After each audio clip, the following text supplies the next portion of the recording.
It's coming true. Experience the value.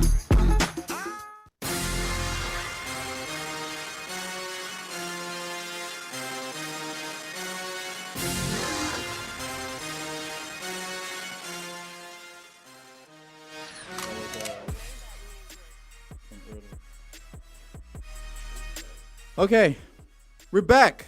Can y'all hear us now? If you can hear me, clap once. Okay, the live stream ended, so you guys have to stream it back. It didn't stop? Well, it stopped on this end. Okay, well, is it back? Are we back? Yeah, we're back. We're back. All right, so we're back. Sorry about that. So we covered so much. We covered some headlines featuring, Kim Collins being the national coach for track and field and his wife assisting him. We covered the fact that there's a Las Vegas company that's letting customers join the Mile High Club for $995. We covered a tortoise named Jonathan, who is 190 years old and still alive and kicking and mating. He's getting so much action these days, more than I can say for some people. And Belgium, the final story is the fact that Belgium has approved a 4-day work week. But then it takes work-life balance even a step further. Why don't we try these things here? When the coronavirus pandemic hit, most people who were able to work from home did. Along with that shift to remote work, it became a lot blurrier between home life and work life in a society where that line can be a bit fuzzy. So now, everyone needs time off, even people who actually enjoy their work. So now Belgium has joined several nations in approving a 4-day work week. Now employees can request a 6-month period of condensing a 38-hour work week, that's full-time, into 4 days instead of 5.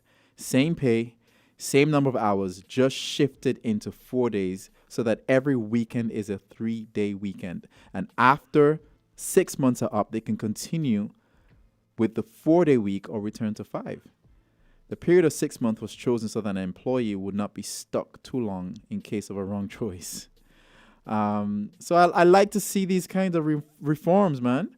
I would like to see the fact that, some people actually have tried giving people unlimited vacation. That has worked. Some people have tried letting people take leave without having to give much explanation, especially for personal or mental breaks and all that kind of stuff. So we can't be too rigid in this society where we feel that 3 weeks in a year is enough for vacation for human beings. Really? Lastly, I'm going to talk about good news about my platform that I would have launched this week. I want to give a shout out to Scanterbury Adrian, who's been my chief cheerleading officer so far. I got some good news from Marcia Brandon, this is the acting manager director of Gen Caribbean, and she signed up on the platform and she says, this is huge, and she loves art. She loves kids' art even more. And, that was a good validation for me. We did get people signing up this week after I was on the radio, and I got my first submission to create digital art from kids' art yesterday. So this weekend is going to be busy. It's going to be challenging because this submission is like something I've never seen before. So I'm going to challenge myself and hopefully share it with you guys when it's done. So Stuffy is the new thing, the new big thing for little kids, where we take your kids' art and transform it into digital pieces that are digital assets that are transferable onto anything that you may want to do with them. And there's a whole lot more you're going to learn about that if you go to stophy.com, stophy.com, stophy.com, and you will see what's happening. People are creating good stuff in these parts of the world, and that's just one of them. And we're going to take one little break, and my guest is here. Sorry for the little technical issues initially, but you guys can hear me live and clear, and we'll be right back after these messages. Experience the value. Get the cable's value bundle today. Internet, Ultra TV, free HBO Max, and a free Cable Platinum Loyalty MasterCard for only $157 monthly. Feel the thrill of 74 channels of Ultra TV. Feel the rush of the cable's 35 megabyte Bolt Internet. Maximum streaming entertainment is free with HBO Max and the ultra convenience of the Platinum Loyalty MasterCard. Shop, save, share, and don't forget, get a free internet upgrade when you pay your cable bills with Platinum Loyalty MasterCard. Not a cable customer? Sign up today and get more out of your internet, TV, shopping, and payment experience. The cable's value bundle: Ultra TV, internet, free HBO Max, and Platinum Loyalty MasterCard at $250 value for only $157 per month. Call the cable 465-2588 and come experience the value. And we're back. We're back. Can we see? Can we hear? If you can hear me, clap once. Guess what? I have somebody in my studio who is a developer, writer, entrepreneur, a serious girl dad, a husband, and now the president of Advancement for Children Advancement of Children Foundation. That's a whole lot for an individual, for a person, and I am honored to be in his presence because I do respect his level of intellect and his propensity to create stuff. I just said stuff like I'm talking about stuff. He actually way back, and I was checking some mails from 2013. What people don't know, the story about Stuffy. Can we hear him? Is he talking into the mic? Can we hear our guest? You hear me? Okay, good. There we go. Right. So back in 2013, I had an idea for Stuffy, which was different, and I called Rodney or messaged him, and I'm back and forth. I have this amazing idea. 2013. Yeah, I have the emails, man. I have this amazing idea for this big platform. I called Rodney. I called Lenny. I said, let's talk about how this can come to life. It was humongous, and we went back and forth, back and forth, back and forth, and before you know it failed because it was too big. But I'm glad that it's reincarnation into what it is now. But I respect you, and you're part of that success story. Oh, I have to look for that. I totally forgot about that one, boy. So, man, how you doing, man? Not bad. Not bad? Trying to get to well. Get to well, boy. Yeah, work in progress. Boy, not bad. But I'll take not bad, Joy is sorrow. days. They say joy is sorrow unmasked. Sometimes, and not bad is better than bad, and with that you can be good. For sure. Stepping stones. Right. Did you watch the Super Bowl? I did not. Oh. I used to religiously watch the Super Bowl, but I haven't tuned in the last, not for the full game anyway, in the last maybe, I'd say 10 years. So maybe I'll tune in for half an hour. I probably would tune in more for the commercials and the halftime show than the actual game now. Yeah, So, I'm not that much into the Super Bowl now. Yeah, it was one of the recent times I actually went out and just watched the game, man, because I don't have TV. Nice. And it was a good line. Nice. So, I've always wondered what possesses people to decide that they're going to sit down and write lines and lines of code. Because in school, when they give you a paper to write, you're grown, even though you can write English. Oh, yeah, for sure. You're not happy. Yeah. But yet there are people who decide they're going to sit down and write whole books. Nobody asked them to write a book. They just feel they can sit down and write. You are doing something way more frustrating than writing a book because grammatical errors are easily fixed by Grammarly.com. Oh, thank God for Grammarly. Right. Syntax errors are not easily fixed by syntax.com, although they're Stack Overflow. Right. Shout out.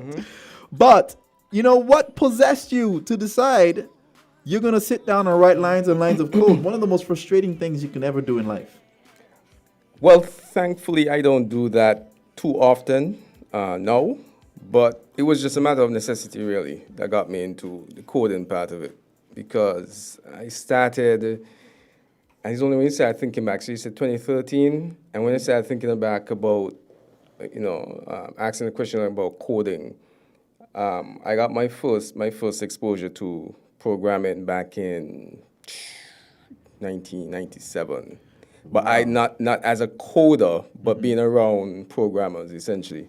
I don't know if you recall, there was this company called CaribFX. Way back, like I said, 1997. That's way back. I feel pretty old now. But way back, there was this local company. It was a software development company. It was very revolutionary in terms of, what it was, and who the members were in terms of the staff. You had a programmer, really great programmer, a guy from St. Paul's. You had people from Keon, Sandy Point. I mean, it was like, it was that kind of setup. And so I came on as a graphic designer, not knowing anything about computers. So didn't know that. right, so it was true. Interesting, we have Jamster here. Jamster's brother was the catalyst. Laurent Faux. Oh, Lofo. Lawful, man. Lofo, man. Law is one of my best friends. So it just so happened that, it was one of those situations where, Law was just always into computers and that type of stuff. So that was just a natural for him. But we were roommates, or we shared an apartment at the time, and he kind of broached it to me. He said, because, he was always into drawing. So he was like, the company I'm working for, this new company, we may need a graphic designer. You interested? I said, well, I don't know anything about computers, but yeah, I'm interested in exploring. So he said, okay, cool, I'll set you up with an interview. So I went to the interview, showed them a few of my sketches, and big shout out to Tim Mallow, who was the owner and the CEO back then.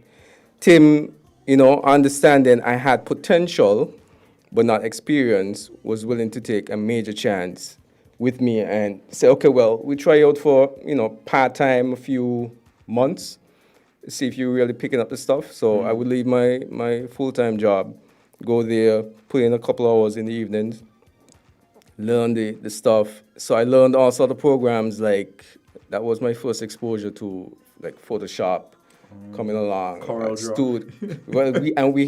They had some kick-in programs here. So they had, like, Studio Max, 3D Studio Max. That was around from way back then? Yeah, that was like when he was just getting, and they had another one, I can't remember the name right now, but I kind of put Studio Max this side and then went with this other one that I can't remember the name, but it was a 3D program because eventually my role was to create 3D graphics. So the company was focusing on casino or online gaming software. So I was designing like slot machines and crap tables and that kind of stuff.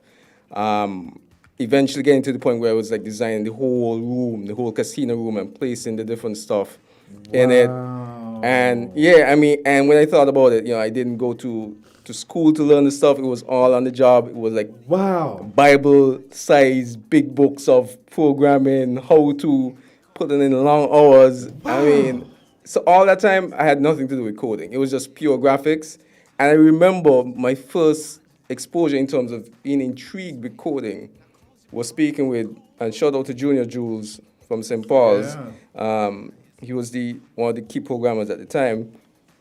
I went to Jules. So Jules, we always had our back and forth because like, the programmer may say, well, I need this. The graphic designer would be like, but how about doing this? And so we had this kind of relationship. So one time I went to him while he was working on, it was a blackjack table. So he was working on all the coding. It was Java, all the interactions to the blackjack table. And I said, Jules, what would be great? How about we we allow persons to drink, so order drinks while they're playing the game. So there may be a button where you can say order drink, the drink appears on the table, and like after, say, 2 minutes, the drink just keeps going down. So it looks like you're consuming the drink. And then I said, but this is the kicker. After 2-3 drinks, the screen gets a little bit blurry from time to time. And Jules was like, oh my God. Jules was like, boy, you're crazy, but let's try. And we got to the point where so I did the graphics for the glass with the drink, so learning the liquid stuff and everything. What? And this is when we describe it, it sounds like there's no way this happened. But yeah. Unless you speak to the other guys, you really wouldn't believe me. But so he did that, and I think he did it in like, I'll say less than like just a few weeks. So when I saw him like, put that, like I just had this idea. I didn't think he was really gonna try it, but he put some elements of it in place. It was still very rough, but you could see where he was going. I was like, wow, this coding thing is powerful. I mean, graphic design, yeah, that's cool, but to be able to essentially mimic reality to a certain degree, that's really powerful. So that was my first exposure, and I said, so I'm not naturally a coder. I tell people I'm not a programmer because it's not really, I just got into it from out of necessity. So fast forward a couple years, because I'm an idea machine, so I'm always coming up with ideas, a lot of terrible ideas, but every now and again a decent one squeaks in. So I had an idea for a greeting card website back in maybe 1999, 2000, thereabout. And I called it Caribbean Greetings because American Greetings was the card thing back then. So I said, we were using American Greetings. I was like, why don't we have anything for the Caribbean? So I was like, let's create. When I said let's, I was just thinking, I'm just gonna try this. But I couldn't code for shout out, right? I couldn't code at all. So I leaned on shout out to Jason Joseph, another former colleague. Yeah, bro. Yeah, I gotta give him a shout out. So Jason came in and he was like, okay, I could assist you from time to time. So I told him what I wanted. He did the code. And then, we set up the site. But eventually I wanted to do, so like one of the concepts, again, crazy stuff, was that the site was free in the sense that you could select a card, send a birthday card, whatever. So let's say it's something of Brimstone Hill or Masquerade or whatever the case may be. But the service was paid for by sponsorship, and the sponsorship was in the form of a stamp. So when you're creating the card, you send your message, and then at the second to last frame of the process, you would have like a whole bunch of stamps, but maybe like a digital logo, just giving a reference, a TDC logo, whatever. Oh my gosh! And so you just you select the logo, but that wasn't the end. What? After that, so we had a token type trading point system called eCoconuts. So every time you selected the stamp. Yeah. The stamp, so the company A was paying, I think it was like 5 cents for every card that goes out. So 5 cents was going to us, the company, would go to us, the company, but not the full 5 cents. You then had the option of saying, well, not only am I using the service for free, but I want a proceed of this 5 cents to go to this charity. So we would have like the final screen, maybe you want, let's say, 2 cents of the 5 cents or whatever the case may be to go to whatever charity we may have in the list. So it was just that kind of complexity that we were trying to put together. So I had these crazy ideas. Jason was helping me. Jason was getting busier and busier. So it was like, okay, Jason, show me a little bit of what to do. And so eventually it was just a matter of impatience that I decided to learn how to do some of these things. And I just put it together. So that was Caribbean Greetings back then, 20 years ago. That sounds like something that, it sounds so complex and complicated. But when I say it in a good way, to say that sounds like it could work now. Processing with everything, with the advent of payment gateways, right, and all of these things, it's like.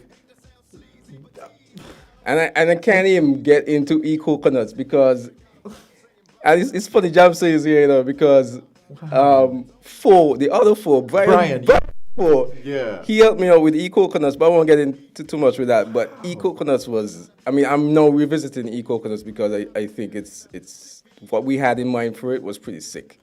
Yeah. But here's a and I'm glad the conversation is taking this angle because we are seeing that you have come up with concepts, ideas that should have been game changers globally by now, not just regionally. Yeah.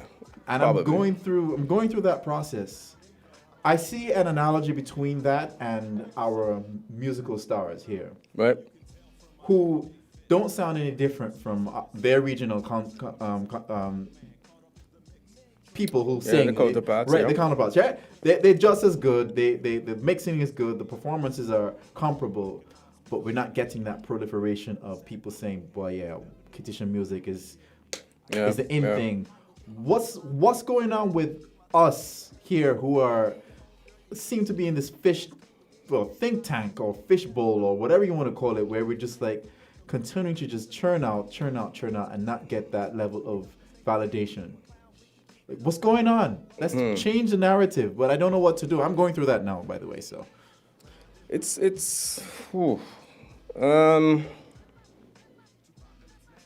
we have to learn from it. Yeah, it's a tough one because, as you mentioned, the stuff with, like I'm just referencing a few of my personal projects that I tried a thing with years ago, and with Carb Effects, it came to an end. It was only around for maybe 2.5, 3 years at the most, and when I look back at it, even a few years after it was pretty much shuttered, it was, I think, a golden opportunity for the country and even for the region in technology that we missed.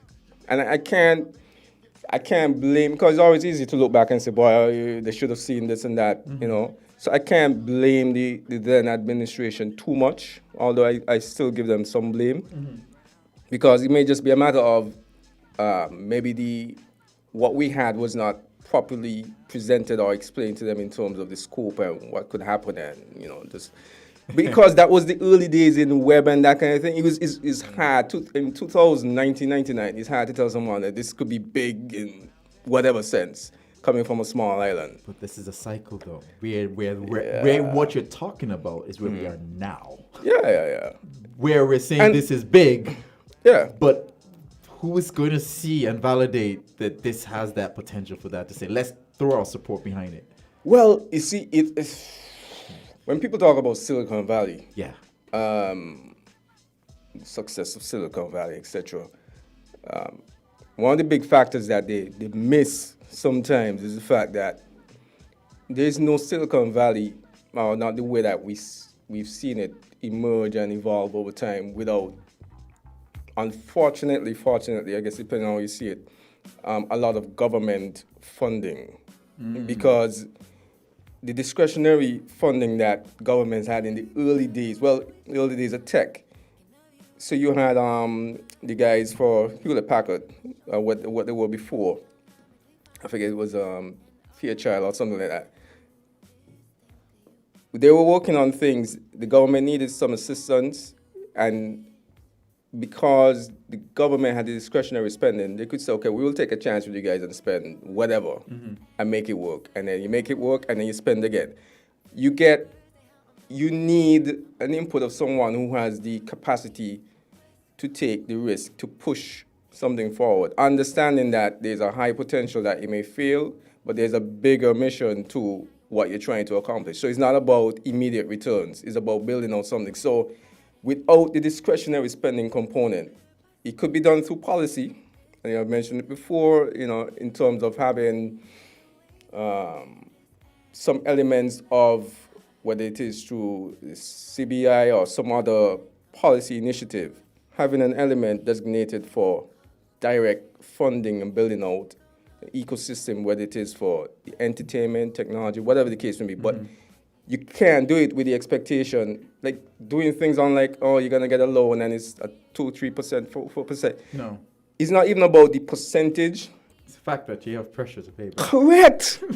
Correct. And it's not that you don't want to pay back, but it's a distraction. It's pressure. It's pressure and it's a distraction. Yeah. So when you have... It stifles innovation too, huh? Of course it stifles innovation, because it has, in some regards, it can spur innovation in a short spurts, because your back is so much against the wall that you crunch and you try to get something out fast. Right. But it may not be your best effort, because again, you're under pressure. Yep. So it's, and I preach about it, trust me, I preach about this at various levels, because I figure at some point, someone has to get it. But Rodney, when I make it, when I'm successful with everything that I'm doing, I don't see it being far-fetched to be a private individual to say, hey, you have an idea? Let's do it. Of course. I don't care how stupid you think it is. Let's just see if it works. It's supposed to what? Improve the lives of others? Okay, let's try it. If I'm a billionaire, I don't see the harm in investing $100,000 in somebody and not getting it back. It's the same way when you give Jeff $1. You're not asking Jeff for the dollar back. Correct. I mean, why hasn't that even scaled up with the way people, and we have people who have money in this country. Of course. So what's going on? Well, again, it's somewhat of the conservative culture where you, as you say, it's correct. Conservative, risk averse. Again, and that's why I mentioned when what I said just now was that you would need, whether it is an individual or individuals or entities that understand the mission. The mission is not immediate or maybe any return in the sense of monetary, but it is about building out, because in some regards, the benefits will be medium to long term. Yep. But if you're involved in the initial stages, you could still make, if you're looking at it from a business standpoint, but you have to take the risks. Everything is a risk, you know. Even in the agriculture, they take those risks. Getting out of bed this morning was a risk. Right. So, Okay. so there's a disconnect. Clearly, there's a disconnect. For sure. And it will take people like you, people like me, to push that narrative and to find those people who think like us with more zeros behind their name. Correct. No, but it's as you mentioned, once one of us, a few of us make it to the level, right, then that is the seed, because you understand, once it is you don't get smacked in the head by, now I have so much money, you're guarding the money mentality, and you understand, okay, well, you're still committed to the mission where it is, I've been given this opportunity, I was fortunate to make it beyond now to this point of success, this level of success, so I'm prepared now to give it back, in the sense that understanding you have to go out and take, I said the Caribbean needs to, in order for the Caribbean so I'm saying Caribbean now, but St. Kitts Nevis, the Caribbean, to get to the point of where, and always you hear governments saying, oh, this is going to be the new hub for this, and it's been said for the past 20 years that every island every year says they're going to be the new hub for IT or whatever the case may be. In order for us to get to even close to that stage, we have to be prepared to build on a foundation of massive failure. Yep. Preach. Right? You can't get into the game and just expecting that you want returns of every 75% of whatever I touch has to be good. It has to be like fail, do over, do it better, fail, and not knock yourself because you have like 100 other guys around you, guys and girls around you that have failed, and you see them still going at it. So you build that resilience in the ecosystem. It's not just about you pump money and then something doesn't work and say, let's not touch that again. So we have to build on the foundation of failure. I feel good. I feel good that we're bringing this to. And that ties in to some degree to ACF. We get it there. But what I see what you've done also, you've been involved with think tanks and hackathons. And those would have resulted in some seed funding. Now, you have actually, we're gonna transition into ACF, because what you're seeing with what you guys are doing with the what's the acronym stand for again? Oh, the Advancement of Children Foundation. Right. I want us to talk a little bit about that, because you are the president, and I never heard about this until about 2 weeks ago.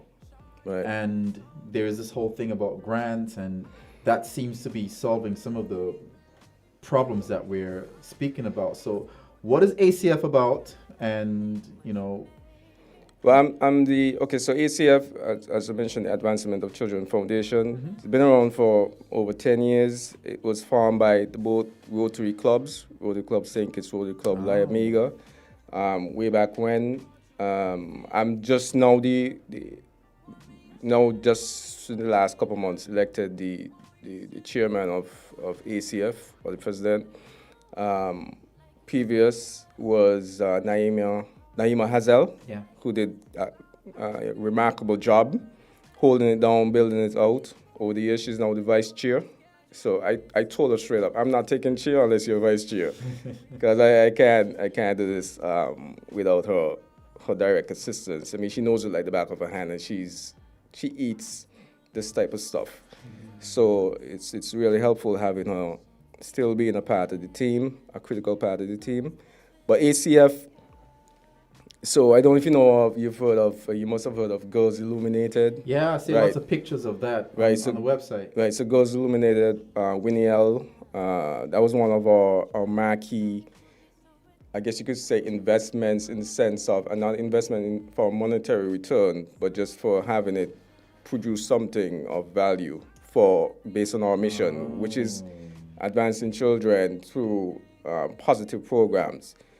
So if you have a program, you have an idea for a project that would have a positive impact on young people. So it's not like children, like preschool children, just young people, because we want to build and instill sustainable positivity into communities through these programs. Now, in the last maybe 2 years or so it's not that ACF has been hiding. It's just that it's a lot in terms of trying to do what we're trying to do. And the typical scenario where everyone is very, very busy, and we're trying to hold it down, trying to ensure that it goes and advances to where we need it to advance to. So we made a decision out of our meetings last year that we wanted to be a lot more visible this year, especially and partly because of being extra invisible during the pandemic, because we couldn't really conduct a lot of the projects that we had, or plans we had in mind in 2020, 2021. So we decided now that we're on the recovery end, we decided to have a mandate where we wanted to be a lot more visible. So this is pretty much the kickoff of I guess you could call it a little mini media tour. So you'll be hearing a lot more about ACF from myself, Naima, different members over the next few weeks.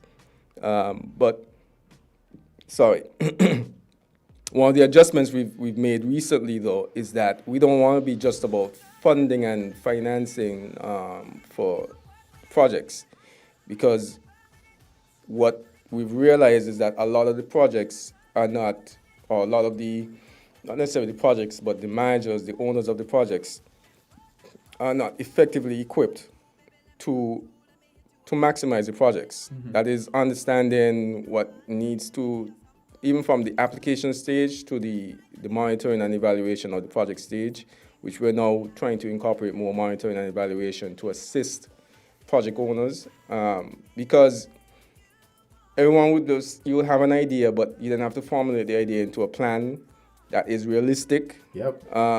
And true to the nature, so you don't just want to, because money is potentially available for something, you just say, oh, you know what, I had a kind of side idea, and I'm just going to try a thing with it. We want people to really be committed to the programs that they're putting forward. But going forward, we're putting a lot more of our resources towards capacity building for these programs, so that you're not solely dependent on the ACF for your grants. We're going to roll out a couple of capacity building and support related programs this year to meet with nonprofits, with organizations that we think would meet the criteria, our mission, etc., and assist them, conduct workshops, assisting them in being better prepared to acquire grants, not just from ACF, but other entities. So you're not just limited to the ACF. We want to share knowledge, we want to share experience, so that you could widen your net, essentially. Because writing grant proposals is a skill, a difficult skill too. So you guys will be writing. You think it need to be that difficult? I mean, you think it needs to be that difficult? It is very difficult, but you think but it's intentionally difficult, right? To read out, right? Of course. The number of, if it's just a matter of just putting 4 lines, and we get this avalanche of requests. So, but it's a difficult process. But if you really believe in what you're trying to do, right, you'll put in the effort. You'll definitely put it in.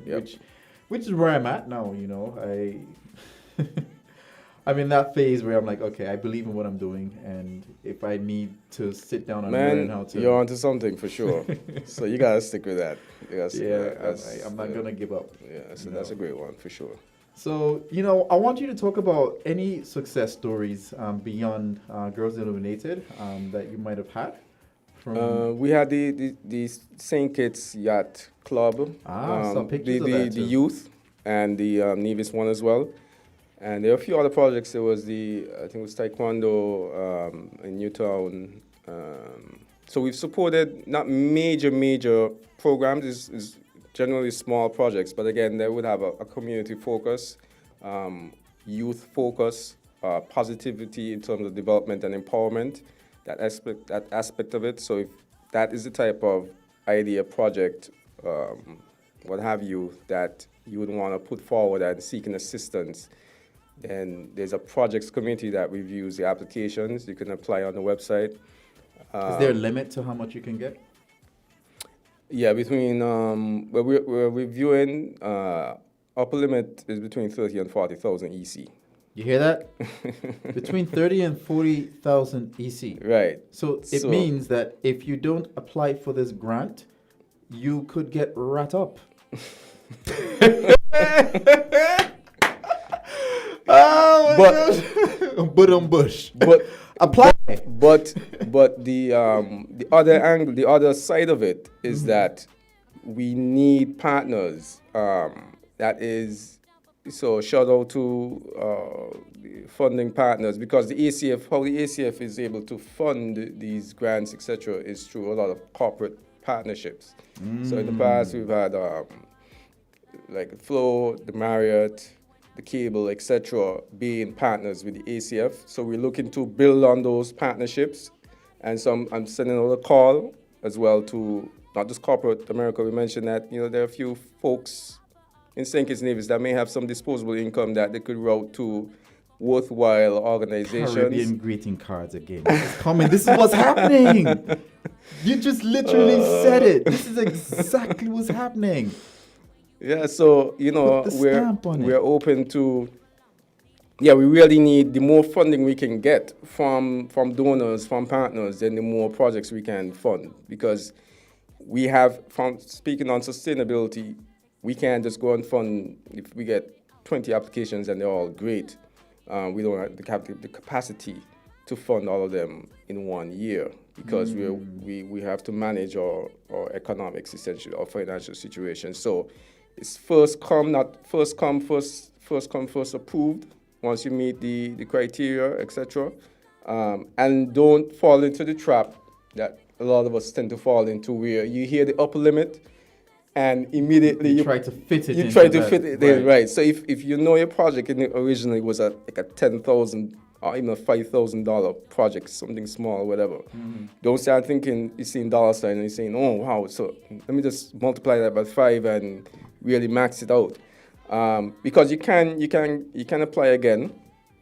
Even if you got funding, you can apply up to 3 times. Not apply, you can be awarded. You can apply as much times as you need, because applying doesn't mean that you're granted or you make it. But if we grant you funding, you can still receive it multiple times.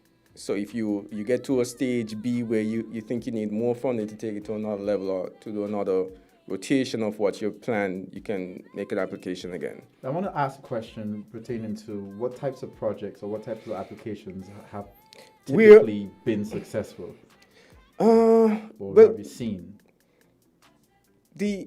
I would say going back to the Girls Illuminated, in terms of that in-person, having something that you have almost like a curriculum to, and a focus towards empowerment. So you have the focus where you're going to take these young people, present them with the tools, resources that you think would aid them in being a lot more comfortable, whether it is in their skin or in the community. And not saying that I don't wanna box in anyone in terms of any ideas they may have or want to present, but just giving an example. me personally, I like to see projects that deal with the creative projects as well as projects that deal with empowerment, because empowerment goes a long way. Where even beyond the project, that sticks with you. That sticks with the young person. So I'm partial to those type of things, but I would excuse myself. So me being partial to something, don't start to automatically think that guarantees success in the application. There's a projects committee. Right. Which you don't have Right. anything to do with, right? Right. In that So, regard. I mean, I would add my 2 cents, but the committee would decide based on the criteria. Right. Who meets the criteria. Do you need help? Do you need volunteers? Do you need any? Woo! Yeah. So we're currently just linked with the Lions Club. It's Lions Club, right? Lions Club, yeah. To get more young people, because we want to get more young people involved in assisting with some of the projects, managing some of the projects, because we're going to be doing, like I said, a lot more monitoring and evaluation of projects. As we award grants, we want to be more involved in how the projects are proceeding. But in terms of volunteers, we do have a section on the site where we have about, I think, three or four volunteer slots available, but we will be revising and reviewing and adding different volunteer aspects. But my advice would be just to get in touch if you think you want to be a part of ACF in whatever way. Get in touch with us. Go to the website. There's the telephone number. There's the email address. We have an admin person who would check that regularly, and then we can discuss as a board, as a committee, how we can utilize whatever skill sets the person may have. Wow. So, how does technology, your experience in technology, bring value to this foundation? Not not enough. I think there's more I can do. So you're putting me on the spot. Yeah, Thanks for that. That's fine. There's more I can do as a tech person, and I have some ideas as well that I would want to see hopefully incorporated in the future as a part of ACF. But I assist with the site management aspect of it. My company did the website, eCaribbean. And so from time to time, I also provide this IT-related, I guess you could say consultancy, but nothing deep. So like I said, there's probably more that I can do as relates to me being a quote-unquote tech person. And you're more of a tech person than I am, by the way. So don't even try that. But I don't know. I wasn't building games and putting 3D stuff into casino machines. No. You don't try that. No, that's graphics. That's graphics. That's tech. That was graphics.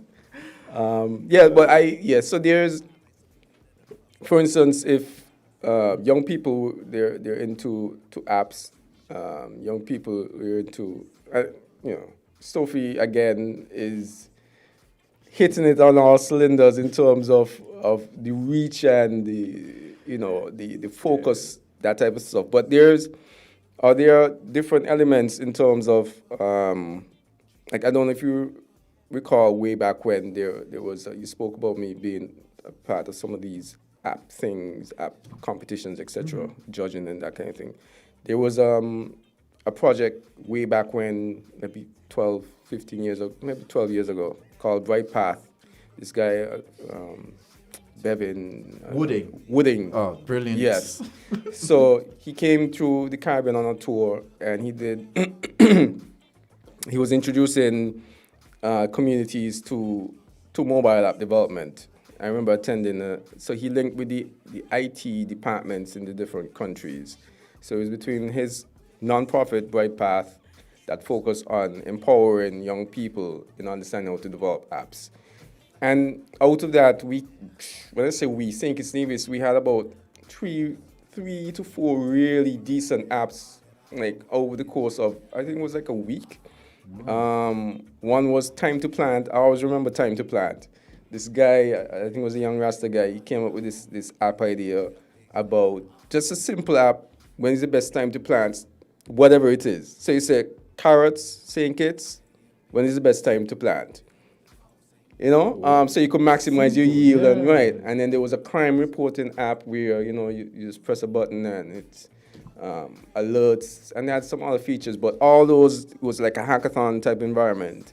So you had teams who were focusing on content, teams that were focusing on graphics, and teams that were focusing on the coding part of it. I thought so stuff like that.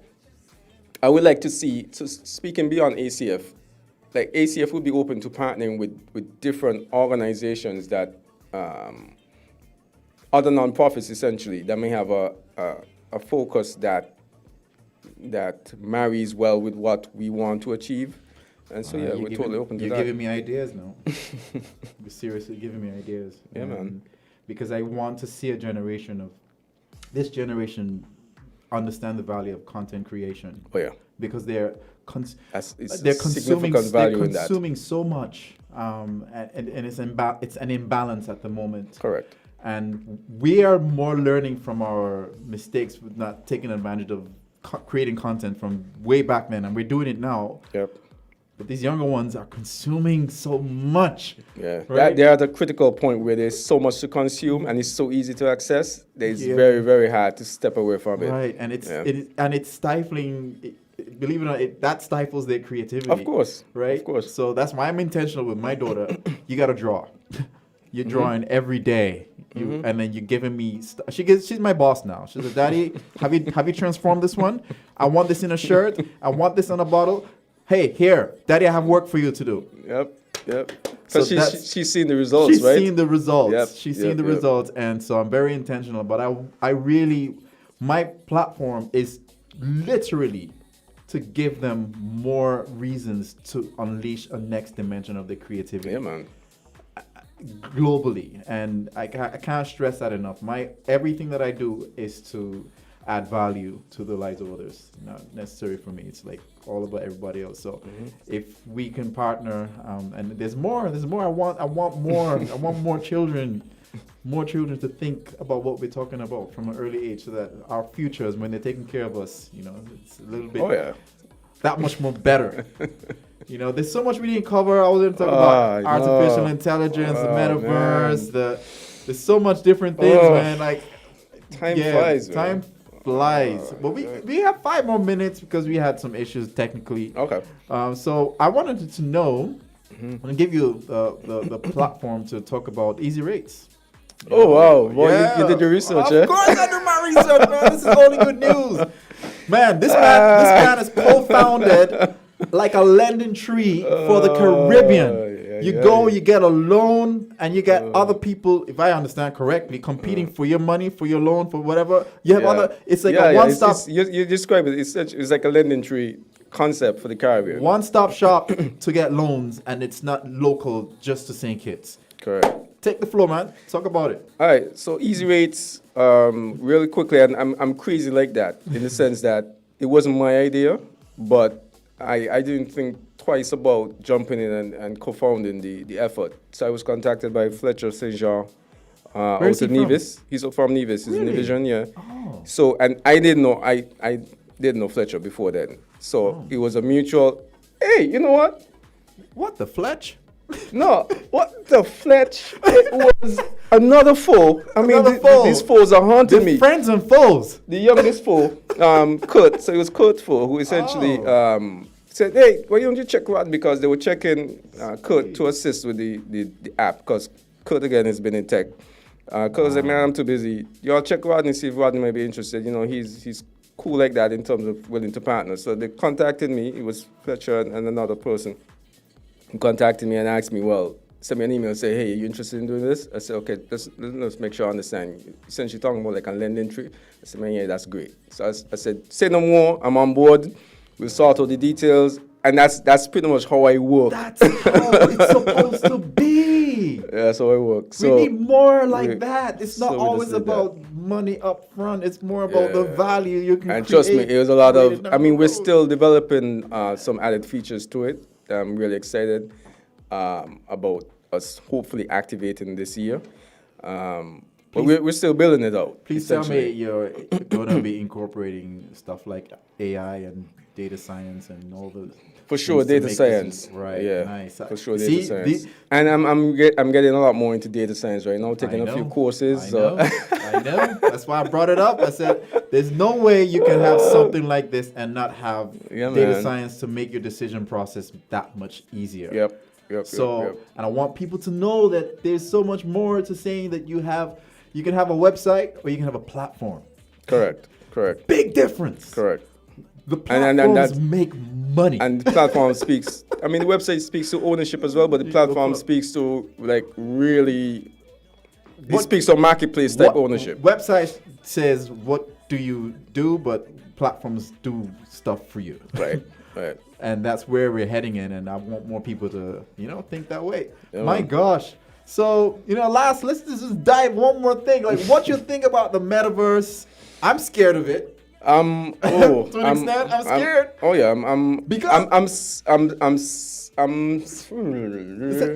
I'm concerned. I'm deeply concerned. Me too. Because I could see going. I'm 100%. I'm not even like guessing. I'm just 100% how it's gonna go off the rails for a lot of people. You're gonna have people not leaving their homes, not leaving wherever they can hook into the metaverse. It's gonna be so addictive. Can you imagine? Once they get it right. For sure, he's the last person who should have it. Can you imagine cheating in relationships in the metaverse now? Going on dates. It's and that's why I say once they get it right and right in the sense of getting it wrong. I know. Because once they get it right and you feel like there is almost no difference between being in the metaverse and being in real life, and even worse than that, you're gonna have such if your life is, and nobody's life is all that. You may have some all that moments, but there's no one on the face of the earth, no matter if the richest person, that has an all that life all the time. Mm-hmm. So if all of a sudden you can be in an environment where you can create potentially an all that life whenever you want it, I mean, that is so addictive and so alluring for a lot of people. From reality, of course. And it makes the motivation to work on the real life it kills issues. It kills it dead. And that is the concern as well, because you're going to have parents, even more maybe ignoring children, and children tuning out more because everybody's going to be, so the phone was the introduction in the sense that everybody, we were right next to each other and we're just on the phone. So you take that to another level now where you have some really good, and the only thing that's keeping back the metaverse right now is those big ass ugly goggles. Sorry, yes? Because once they could fine tune, so that's another model, once they could fine tune it where you can have some nice sleek whatever, and you don't have a problem being out in public, being on the subway, being on a bus or wherever, a boat. It's all over. So that's my view on the metaverse. Man, we need what we need to do, man. Because but it's coming one way or the other. It's just we've always been heading in that direction. I like the energy that we have when we talk about tech. It's unlike anything else. So we need to come back here. I'm all up for it, man. On an Insider News and cover data science, artificial intelligence, metaverse, and cryptocurrency. All right. Those 4 heavy hitting topics that we need to explore in depth and bring it to our listeners. So, we took some more time, but that's okay because no one's coming after the show. So we normally have like 10 questions rapid fire. And the easy questions, and that's it. We'll be out of here. Number one reason why I miss having a BlackBerry. Less distractions. Yeah. C++ or Java? C++. No, neither. Ooh. I'm not a programmer. You said that many times. All right. Favorite tech movie or show? Crap. Mine is Mr. Robot, by the way. Pass. Okay. Next one. When my daughters do this, I know they're manipulating me, but yet I still say yes. That's so many things, man. I know, man. It's so many things. I can't keep up. Number 5, Apple or Windows? This will be a totally another conversation. But I have an Android, and I have an Apple device. Interesting. I'm agnostic. I have an Android phone. Apple for me for computers, Android for phones. Yeah, I don't care one way or the other generally. So as a toss up for me. All right. But yeah. Well, next question is what I asked iPhone or Android, but you just answered the question. Yeah, So number Android. 7, my idea of a fun night must include this. Woo! I have a fun night. Great music, great conversation, great food, great people. This is what I have in my earphones playing when I want to zone out and just focus. Lana Del Rey.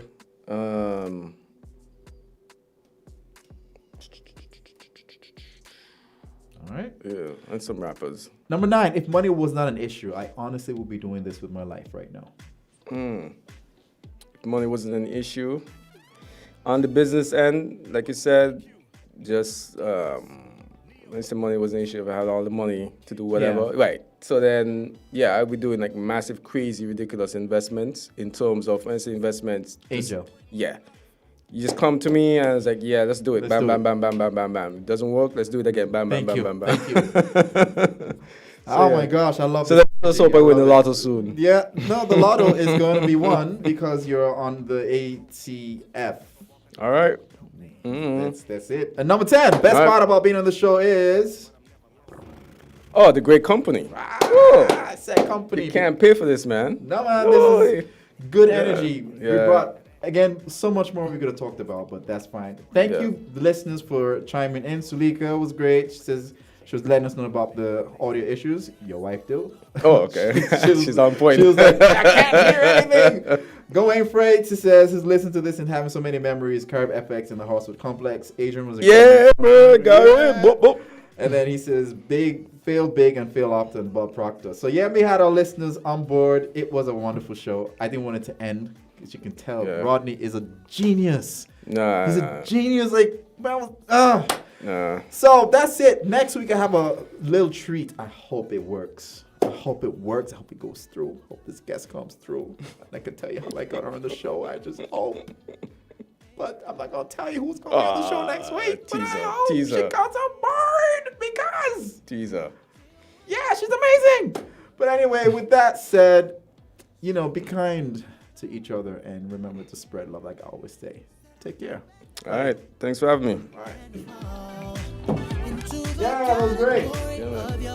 Experience the value. Get the cable's value bundle today. Internet, Ultra TV, free HBO Max, and a free Cable Platinum Loyalty MasterCard for only $157 monthly. Feel the thrill of 74 channels of Ultra TV. Feel the rush of the cable's 35 megabyte Bolt Internet. Maximum streaming entertainment is free with HBO Max and the ultra convenience of the Platinum Loyalty MasterCard. Shop, save, share, and don't forget, get a free internet upgrade when you pay your cable bills with Platinum Loyalty MasterCard. Not a cable customer? Sign up today and get more out of your internet, TV, shopping, and payment experience. The Cable's Value Bundle, Ultra TV, Internet, free HBO Max, and Platinum Loyalty MasterCard at $250 value for only $157 per month. Call the Cable 465-2588 and come experience the value. WINN is 98.9. 98.9 is Win FM. To avoid getting the coronavirus, remember to wash your hands